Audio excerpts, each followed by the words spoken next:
Bienvenidas y bienvenidos. Hoy nos sumergimos en las ideas de Jordan B. Peterson, concretamente en su obra Mapas de sentido. Vamos a usar fragmentos seleccionados de este ensayo que, el propio autor dice que es fruto de años, ¿no?, de reflexión sobre cuestiones muy de fondo de la experiencia humana. Muy personal, la verdad, y ambicioso. Nuestra idea hoy es intentar sacar algunas claves de su pensamiento, tal como aparecen aquí. Cómo damos sentido al mundo, qué papel juegan los mitos, la ideología y esa lucha constante entre lo que conocemos y lo que no, ¿no? Lo familiar y lo desconocido. Precisamente. Y es interesante porque el propio texto sugiere que todo esto nace de una inquietud personal muy profunda. Peterson cuenta cómo, tras dejar la iglesia, pues empezó a sentir una preocupación muy intensa por los grandes dramas sociales y políticos, ¿no? La desigualdad entre países, la Guerra Fría, claro, el horror nazi. Una búsqueda de respuestas que parece que le metió por caminos intelectuales complejos. Tiene todo el sentido.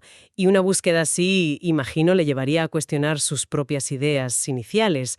Hay un momento que él narra como muy revelador, ¿verdad? Cuando lee a George Orwell. Sí, cuenta su etapa, socialista en su juventud y cómo leer El camino a Wigan Pier de Orwell le supuso un shock, ¿no? Y no solo por esa ideología en concreto, sino por la idea de ideología en sí misma. Hay una frase de Orwell que le marcó a fuego, esa de... La de que a los socialistas no les gustaban los pobres. Y la conclusión que él saca de ahí es fuerte. Sugiere que las ideologías, aunque parezcan ofrecer respuestas, muchas veces pueden ser una máscara, una fachada para el resentimiento, para la envidia, el odio. Simplifican todo en buenos y malos, de una forma que, puede ser peligrosa. Permite ocultar motivaciones, menos confesables.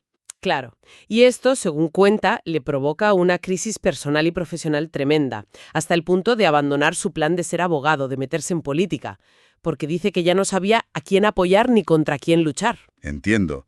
Es como si esa desconfianza en las grandes narrativas ideológicas le devolviera la casilla de salida a la pregunta sobre el conflicto humano, la Guerra Fría como el gran símbolo de eso. Exacto. Que podía justificar ese riesgo de aniquilación total.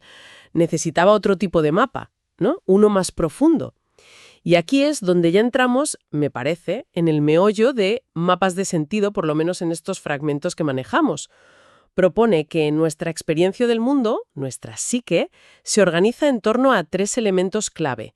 Elementos que, según él, vemos representados una y otra vez en los mitos. Eso es. Los describe casi como personajes arquetípicos, ¿verdad? Primero está lo desconocido, el caos, la naturaleza en bruto, la fuente de todo y a la vez lo que puede destruirnos. Lo asocia metafóricamente a lo femenino, la gran madre naturaleza que crea y que aniquila. Creativa y terrible. Exacto. Y nuestra primera reacción suele ser sorpresa, una mezcla de aprensión y curiosidad. Y a menudo, miedo. Miedo inicial, vale. Luego está lo conocido. Esto es el orden, la cultura, el territorio que ya hemos explorado. Lo predecible. Nos da seguridad, claro. Pero, ojo, también puede volverse rígido, tiránico. Lo que él llama el padre tiránico.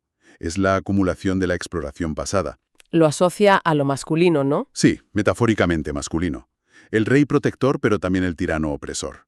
Dentro de lo conocido no hay ese miedo inicial, hay familiaridad.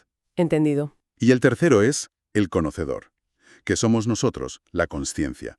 El proceso que está en medio, mediando entre orden y caos. Es el principio activo, el que explora. El héroe que se adentra en el caos para traer orden, o para mantenerlo y renovarlo.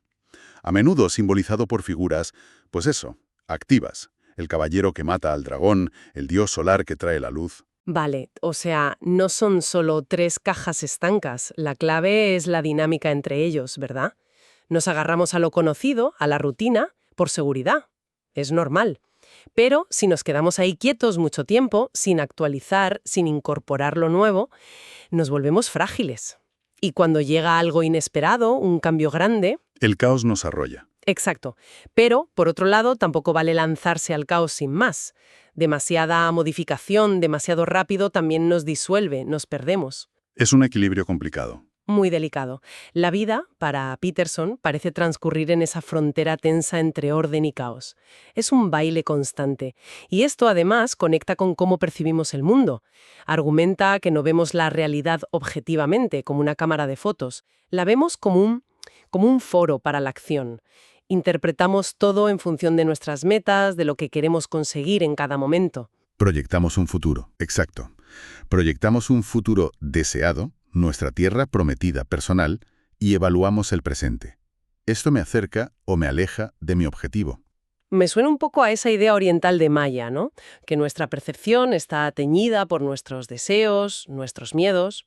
El ejemplo que pone el texto es muy gráfico. Sí, el de ir con prisa. Eso, si tienes prisa, un hueco en la acera es bueno, es una oportunidad, pero una persona mayor que va lenta es mala, un obstáculo. Las cosas se cargan de valor afectivo, positivo o negativo, según si nos ayudan o nos estorban para nuestra meta.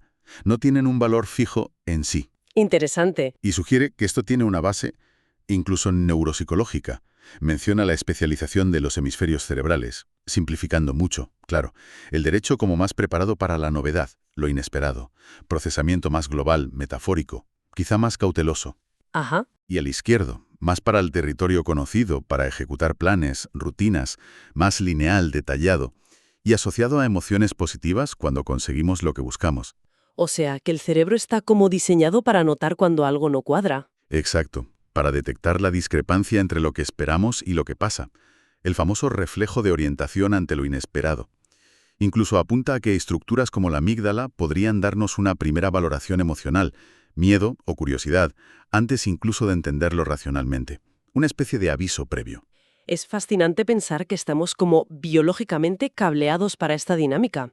Me encanta el ejemplo que usa de la rata en la jaula, nueva. Es muy visual. Sí, lo es. Describe cómo la rata, al principio, se queda paralizada de miedo, normal. Pero si ve que no pasa nada malo, empieza a explorar. Con mucha cautela al principio.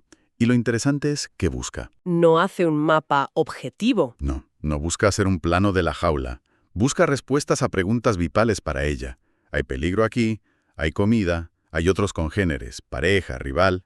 Y mediante esa exploración, que está motivada por sus necesidades, transforma un sitio que era aterrador en un territorio familiar, con significado para ella. O sea que la exploración no es solo para saber qué hay, sino para saber para qué sirve, ¿no? Para orientarnos emocionalmente y poder actuar. Exacto. Es la clave. La exploración primordial busca la significación motivacional, para regular la emoción, sobre todo para sentirnos seguros.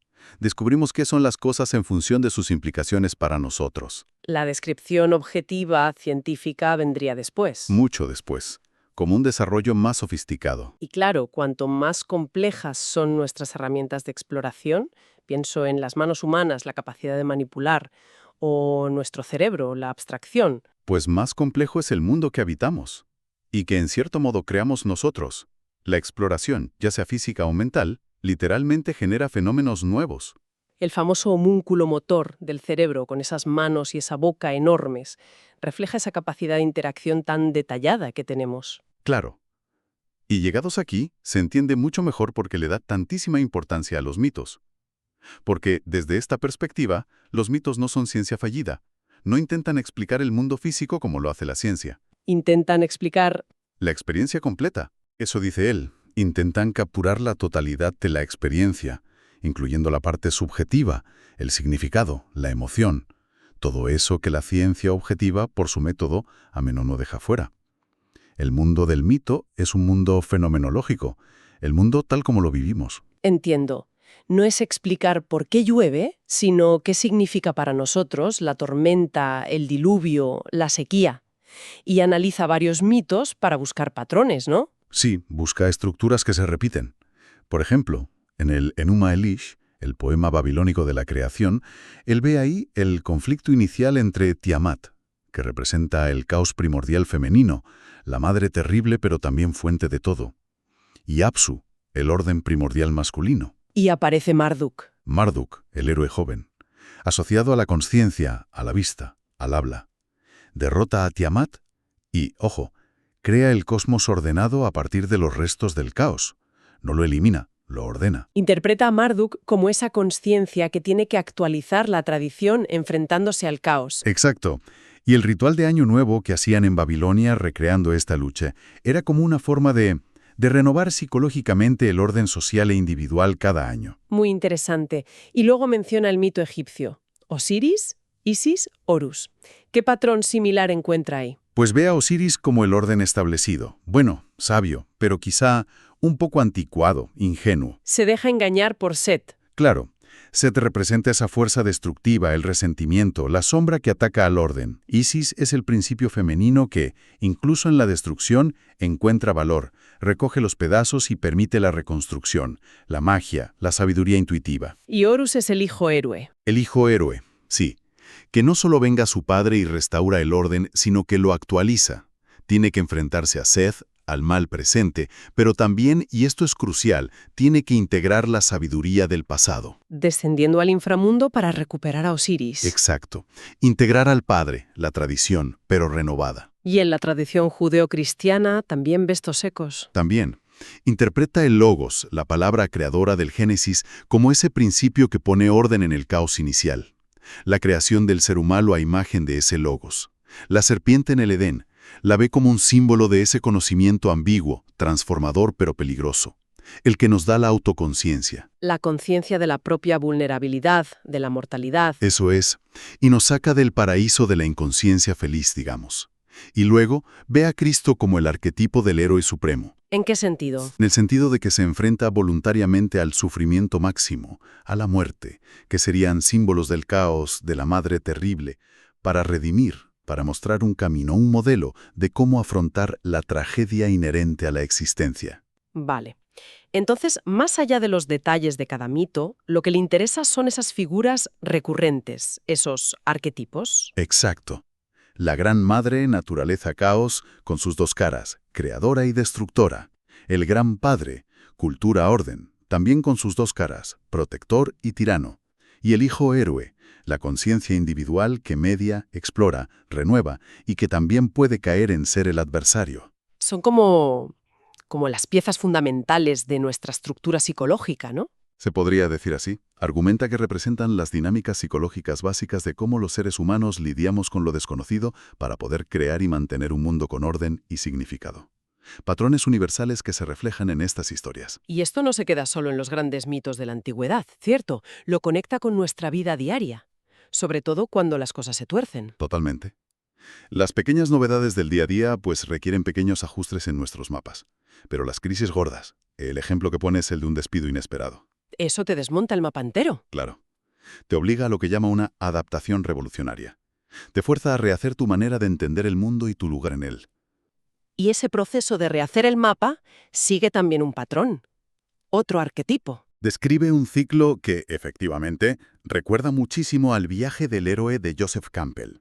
Primero, partimos de un paraíso, un orden estable. La vida normal, nuestras creencias funcionan, sentimos que controlamos. La zona de confort. Eso. Segundo, el encuentro con el caos. Algo inesperado irrumpe ese marco. El despido, una enfermedad, una traición, una pérdida. Surge el miedo, la confusión, la desorientación. Es el descenso al inframundo, el vientre de la ballena. Te quedas sin suelo bajo los pies. Totalmente. Tercero, la caída o disolución. El viejo yo, la vieja visión del mundo, se desintegra. Es un momento de sentirse perdido, roto. Y cuarto, la posibilidad de redención o renacimiento. Si se consigue afrontar ese caos, esa verdad dolorosa, de forma voluntaria, consciente, se puede emerger con una nueva comprensión, un nuevo orden, a menudo más fuerte, más consciente que el anterior. El ejemplo del despedido que al final se da cuenta de que en realidad odiaba su trabajo y esto le da la oportunidad de encontrar algo con más sentido para él. Justo. Es el patrón. Entrar voluntariamente en la oscuridad, en lo terrible, para extraer algo valioso, conocimiento, fuerza, y reconstruir o mejorar el orden. Menciona incluso la alquimia como una metáfora potente de esto, ¿no? Sí, el opus alquímico. Transformar la materia prima, el plomo, que sería el yo caído, caótico, sufriente, en oro, el yo redimido, integrado, consciente, a través de un trabajo, de un esfuerzo consciente, de confrontación y transformación. No es magia, es trabajo psicológico. Pero claro, ese trabajo suena difícil, doloroso. Imagino que la tentación de evitarlo es enorme. Y ahí es donde señala uno de los mayores peligros para el individuo y para la sociedad: la rigidez. La ideología dogmática o una tradición que se niega a evolucionar, lo que llama el padre tiránico, pueden ofrecer una falsa seguridad. Nos permiten negar la realidad que no encaja, ¿sabes? Reprimir las verdades incómodas para mantener un orden que ya no sirve, un orden artificial. Aunque sea asfixiante. Aunque sea asfixiante.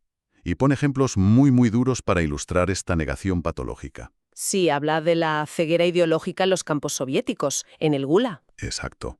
Prisioneros que, enfrentados a la evidencia brutal de la crueldad o la ineficiencia del sistema, se negaban a verlo para no perder su fe ideológica. La frase esa de «como economista es una mierda». Tremendo. Analiza también el fascismo no solo como ideología política, sino como una manifestación psicológica extrema de odio a la vulnerabilidad, a la fragilidad de la vida. Un intento de eliminar por la fuerza todo lo que nos recuerda esa condición trágica. Disfrazados de patriotismo, dice. Sí, pero basado en el miedo a lo desconocido y en un profundo resentimiento. Una crueldad que persiste incluso cuando va contra el propio interés, como la persecución nazi hasta el final. Y esta negación no es solo de los grandes sistemas, la lleva también al plano personal, ¿verdad? A nuestra negación cotidiana. Claro, argumenta que el verdadero mal, o al menos una de sus raíces profundas, no está tanto en tener pensamientos oscuros o en que pasen cosas malas. Eso es parte de la vida, sino en el acto consciente de negar su existencia o su importancia. El acto de mirar para otro lado. Exacto.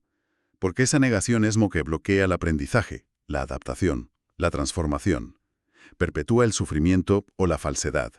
El adversario arquetípico, Satán, Mefistófeles, Ricardo III, sería ese espíritu que elige conscientemente la negación, el resentimiento, la destrucción, en lugar de la confrontación honesta, aunque sea dolorosa, con la verdad. Entonces, si la rigidez dogmática es un peligro y el caos puro, la disolución, es otro, ¿cuál es la alternativa? ¿Cuál es el camino que propone el texto? El camino del héroe individual, que ojo, no significa ser Superman, significa identificarse no solo con la letra de la ley, con la norma establecida, con la tradición. Sino con el espíritu que la creó. Exacto, con el proceso que la generó. Esa capacidad humana de explorar, de confrontar lo desconocido con honestidad, con valentía, y de actualizar nuestro conocimiento y nuestras estructuras. ¿Implica eso reconocer la propia limitación? Totalmente. Lo llama humildad heroica, aceptar nuestra propia ignorancia, nuestra falibilidad, nuestra vulnerabilidad. También implica asumir responsabilidad individual por cómo percibimos y actuamos, sin escondernos siempre detrás del grupo o la ideología. Y algo que parece crucial, integrar nuestra propia sombra. Sí, nuestro propio potencial para el mal, para la negación, para la crueldad. Cita a Nietzsche en una frase muy potente: las grandes épocas de nuestra vida son aquellas en que nos armamos de valor y rebautizamos el mal que hay en nosotros, llamándolo nuestro mejor bien. Que no es para justificar el mal, entiendo. No. Sino para entender la información que ese mal, esas tendencias oscuras, esos errores, contiene sobre nosotros mismos y sobre la naturaleza humana, para poder integrarlo y que no nos domine desde la sombra. Y ahí conecta con Solzhenitsyn, ¿verdad? Reflexionando sobre cómo la línea entre el bien y el mal atraviesa el corazón de cada ser humano. Correcto. La idea de que cualquiera en las circunstancias adecuadas podría convertirse en verdugo. Esa conciencia de la propia capacidad para hacer daño es, paradójicamente, lo que puede ayudarnos a evitar convertirnos en aquello que condenamos en los demás. Es una llamada a la introspección muy radical, ¿no? Como base para actuar éticamente. Sí, parece ser la propuesta central. Pues ha sido una exploración intensa, desde luego por estas ideas de mapas de sentido. Hemos visto esa tensión constante entre orden y caos, cómo los mitos pueden ser guías o mapas, los peligros de la ideología cuando se vuelve rígida, de la negación, y esa propuesta final de un camino individual, un camino estrecho, parece, de confrontación valiente y honesta con lo desconocido para poder crear y mantener un significado en la vida. Sí, yo creo que la idea central que recorre estos fragmentos es esa: ver las creencias, los mitos, las tradiciones, no como reliquias o como errores del pasado, sino como sistemas operativos psicológicos. Mapas. Mapas que, si los entendemos bien, si los usamos con flexibilidad, con consciencia, nos pueden ayudar a navegar la tremenda complejidad de la existencia. Pero que si se vuelven rígidos, dogmáticos, si los aplicamos ciegamente, pueden ser muy destructivos. La clave parece estar en esa capacidad de actualizar constantemente nuestros mapas. Mediante el encuentro honesto con la experiencia real, por incómoda o dolorosa que sea esa experiencia. Parece que ahí está la clave, según esta visión. Y nos deja flotando una reflexión final. Si estas grandes narrativas, estos arquetipos, realmente dan forma a cómo percibimos el mundo, a cómo reaccionamos emocionalmente ante lo conocido y lo desconocido, ¿hasta qué punto somos conscientes de las historias que nos contamos a nosotros mismos sobre nuestra propia vida? Esos mapas de sentido personales que usamos todos los días. ¿Somos conscientes de los mitos que estamos viviendo? ¿De si los estamos eligiendo nosotros o si en cierto modo son ellos los que nos viven a nosotros? Ahí queda la pregunta.